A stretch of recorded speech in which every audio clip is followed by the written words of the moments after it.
Cancer na may Capricorn.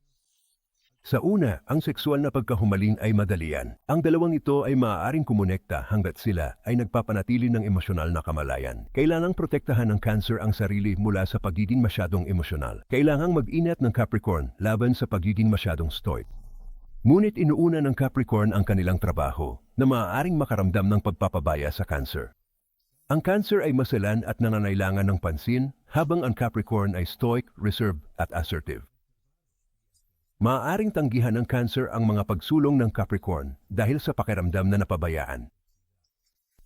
Sa Absolute Lip Psychic, maaari mong tanungin ang aming maaasahan at tumpak na mga psychic reader ng anuman mula sa pag-ibig hanggang sa karera o anumang nasa pagitan. Ang bawat tawag ay confidential, kaya maaari kang makakuha ng malalim at tumpak na mga insight 24 paghahati pito. Hayaang akayin ka ng aming mga psychic sa liwanag.